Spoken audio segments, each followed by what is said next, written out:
तारीख़ में पहिरियों भेरो क्रिकेट जी फॉर्मेट खे 10 ओवरनि जी इनिंग्स ताईं महदूद कयो पियो वञे। दुबई में T20 जी फॉर्मेट खां बि नंढी T10 क्रिकेट टूर्नामेंट मुनक़िद करायो पियो वञे। T20 जी मुख़्तसिर फॉर्मेट खे वधीक नंढो कयो वियो ऐं फुटबॉल जीअं हाणे क्रिकेट 90 मिंटनि ताईं महदूद हूंदी। T10 क्रिकेट गॾियल अरब रियासतनि जी रियासत दुबई में लॉन्च कई वई। शारजा जे तारीख़ी ग्राउंड में T10 जो पहिरियों मेलो डिसंबर में लॻंदो, जंहिं में 6 टीमूं शिरकत कंदियूं। T10 जी रंगनि सां भरियल तक़रीब दुबई जे मक़ामी होटल में थी, जंहिं में पहिरियों दफ़ो पाकिस्तानी, भारती, अरबी ऐं बंगाली शोबिस सां वास्तो रखंदड़ सितारा गॾु नज़र आया। दुनिया जी तेज़ तरीन बैट्समैन शाहिद आफरीदी मीडिया सां ॻाल्हाईंदे चयो त हुन फॉर्मेट सां क्रिकेट खे वधीक फ़रोग़ मिलंदो ऐं जिथे क्रिकेट न थींदी आहे उते माण्हू उन खे सम्झंदा ऐं मज़ो माणींदा। कल में एक अच्छा फॉर्मेट है और बड़ा एक्साइटेड भी हूँ खेलने के लिए।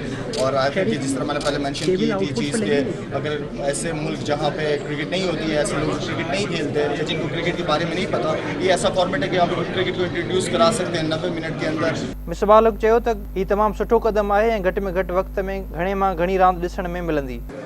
अच्छी चीज़ है T10। मेरे ख्याल में नए लोग आएंगे और जो स्पोर्ट्स को देखते हैं और एंजॉय करते हैं, उनके लिए एक 90 मिनट की गेम, वो मेरे ख्याल में इसमें भी आके उतना ही एंजॉय करें और फुल ऑफ एक्साइटमेंट होगी। इंग्लैंड जे बैट्समैन एन मॉर्गन जो चवणु हो त हिकु सुठी ऐं नंढी लीग T10 थियणु सुठो सवण आहे। हाणे वॾे तादाद में छक्का चौका हणंदड़ आफरीदी जहिड़ा रांदीगर ॾिसण में ईंदा। I think it is. Well, we have Shahid Afridi here, and he can certainly make 110 overs.